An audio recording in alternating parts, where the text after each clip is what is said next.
Alright guys, in this video I'm going to be reacting to a men's health training video. So it's obviously kind of a low-hanging fruit, but you know, you gotta do what you gotta do.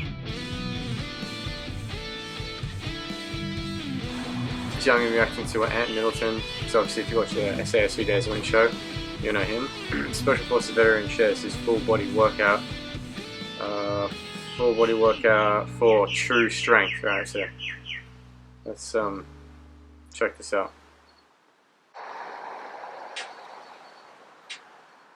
Right guys, this exercise is a must. You see a lot of people on that machine, body weight, sit, put up. Okay, yeah, that's cool. I mean, obviously pull-ups are a great exercise, like pull-ups. That is true. A lot of people use lat pull-downs because they're not able to do a proper pull-up. If you can't do a pull-up, there's nothing wrong with using a lat pull-down to try and help you to get to that point. You can also use bands, elastic bands on a pull-up bar. But you know, pull-ups are a great exercise, especially if you're an athlete. And it's just a good movement. All of my programs will have some sort of vertical pull, and it'll probably be a pull-up. Yeah. Now here, we do wide arms after, alternative grip. One over, one under. Yeah, so this one I'm not really sure about. Not really sure why you'd ever want to do that. Most people ask me what's better, pull-ups or pull-ups like over like this, or chin-ups. That's how I usually refer to them. Honestly, whichever one you prefer, and just stick with it and just try and progress with that. I like chin-ups personally because I feel like I can get a better, more bigger, like tighter contraction with my lats. Like I'm just talking purely hypertrophy. I feel like I can get a better back pump, sort of in my traps and my lats with the chin-up. The pull-up sort of I feel like it just fatigues my biceps and forearms. I just give out before anything else. So the stimulus to fatigue ratio feels better like this way. But as for this, I'm not sure why you'd ever want to do that. It seems like it would just feel really awkward. And then you're just going to have to keep switching. Anyway, but yeah, no, I don't know. Hang your body weight, make sure tips. Let's move on. I like to mix up my exercises, push, pull, and a squat. This one is... Okay, so the way you said it, like mixing up your exercise, push, pull, squat, like that's not optional. I don't know why. Maybe I'm being too harsh.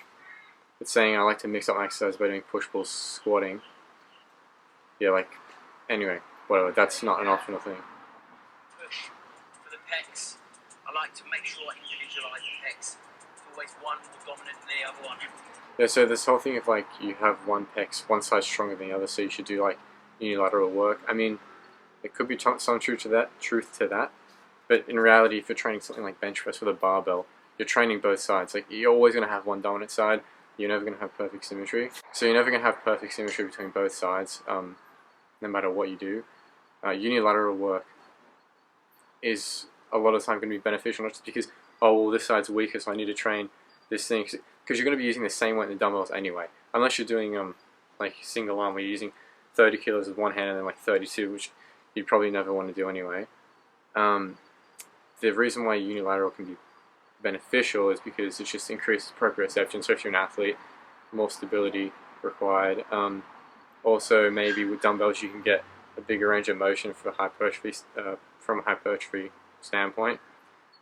But this idea that like, oh yeah, I'm doing dumbbells, like, let's just see what he does. Grab a kettlebell, stabilize yourself on a ball, make sure your chest is up, you're nice and stable, and it's a simple push. When you get to the top, just squeeze that pec, and back down. Yeah, so as for the way he's doing it, on a exercise ball with a kettlebell, absolutely no reason to do it like this. So I don't know why you wouldn't. Using one arm, sure. One arm dumbbell press on a bench, can be great. If you're an athlete, if you just care about growing your chest, I don't know why you'd ever do it like this at all, ever. So the exercise ball, just know it's just gonna make it harder. It's literally like the platform that you're using to press off of. You're making, instead of a hard solid bench, you're using a soft, like, squishy ball. So you're literally going to be, you're massively reducing the amount of force you would ever be able to impart to any sort of weight implement. So that's weird. That's just silly. I don't know why you'd ever want to do that. Apart from very niche circumstances, maybe. And then you're using a kettlebell. Again, no reason for that. It just makes it more awkward to hold. Literally no reason to do that instead of a dumbbell. But Keep the core contracted. It's up. so yeah, so that's to keep the core contracted. That's the reason why you do it one-handed. But to do it on an exercise ball, I mean, there's no benefit of doing that. And then with the kettlebell, I mean, that's not doing anything either. Everyone avoids this. This is cardio. It's a pull exercise, a squat, a pull down. It just works. So a ski erg definitely isn't a squat. So yeah, that's literally like if you have some sort of leg or hip injury, a knee injury, a ski erg could be a good thing to do for conditioning if you can't really run or anything like that.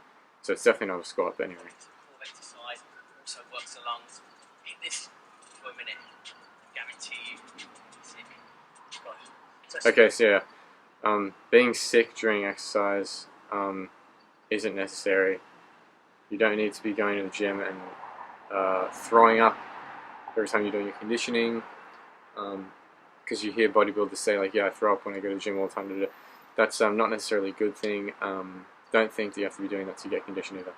And for a minute, I mean, if you're doing this at the end of your workout just for 1 minute, I mean, are you really getting that much stimulus from like a conditioning perspective? Probably not. We'll just say, hang on. Squat at the core. Squat.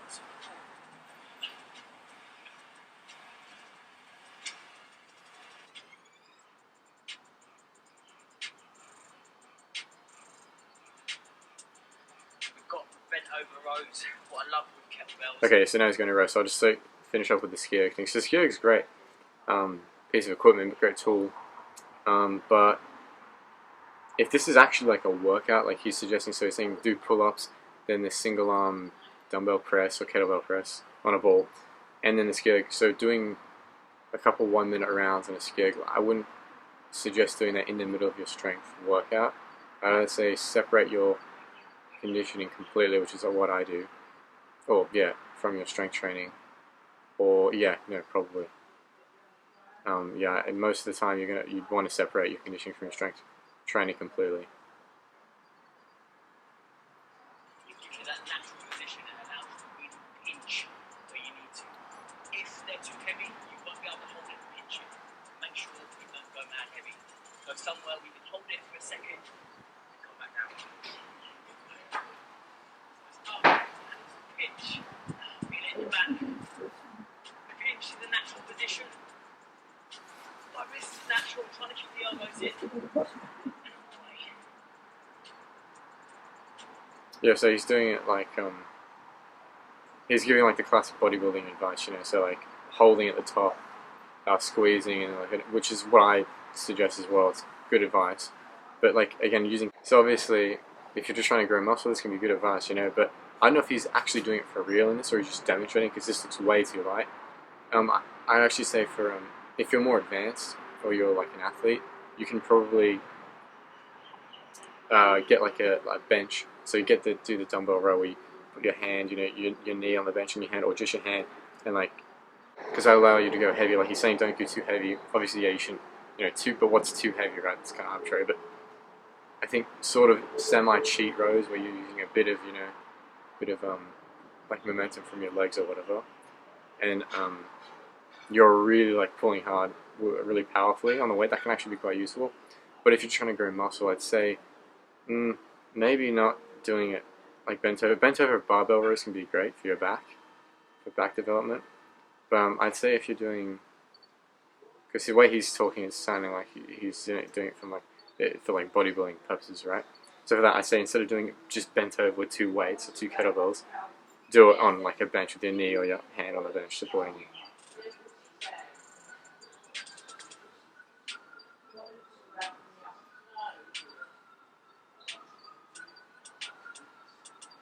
Now this exercise, the real core exercise, Oh god. This one, position your whole all the way down to your legs, all the way up to your shoulders. Let's do it. You can get it in chest height. That's a rotation. Make sure the feet are planted around, hips forward, make sure they stay forward. You're coming down to your hip, and you can see there my hips are still forward, and nice explosive movement to the wing the other way.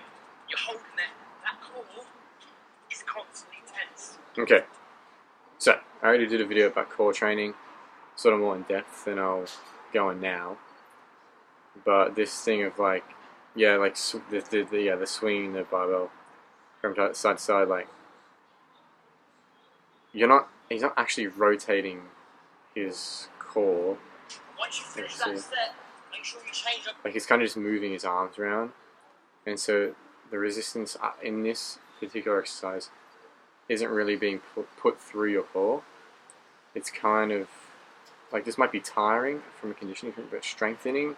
Like he's standing upright, and the weight as he's holding it, as it goes here, the weight's going to be pushing down that way, and that, like it may be having some sort of like oblique, sort of like tension. Like I'm sure there'll be tension through your core. You can stand there and tense your core, right? But in terms of like anti-rotation, anti-extension core movements, I mean, it doesn't look like it's really doing anything. But anyway, and as for the explosive thing, I mean, I've covered that in another video, so just, yeah. Arms and hands. So you're always making sure that you've got equal distribution on both hips. And let's go. And you can load it up as much as you want. You've got that constant tightness in your core. Honestly, this looks like it's just gonna hurt your back, to be fair. Like this might actually just, yeah, I wouldn't suggest doing this movement actually. Like I don't want to say never do any movement ever, like, but this is just, I don't know why, yeah, I don't know. See here, it's constantly tense.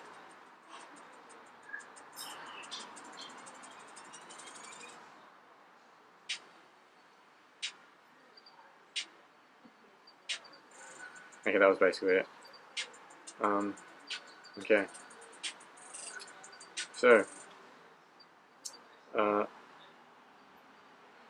So that was the Middleton Men's Health workout. So overall, I don't know if that was actually a workout or that was just certain exercises. It's just a few exercises they were saying that you should do. But if that was I'm taking that as a workout. I mean, what they had a pull like pull-ups, a pressing exercise, a bit of a conditioning thing, and then some core exercise that was probably not that good, right? So I don't know. I'd probably say that's do I rate it? Probably give it a 2 out of 5, 2 stars. Anyway, so that's what I think of that. If you want a good solid program for hypertrophy or strength, go to my website.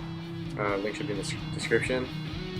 Anyway, thanks for watching, guys. Hope you found this informative, and I'll see you next time.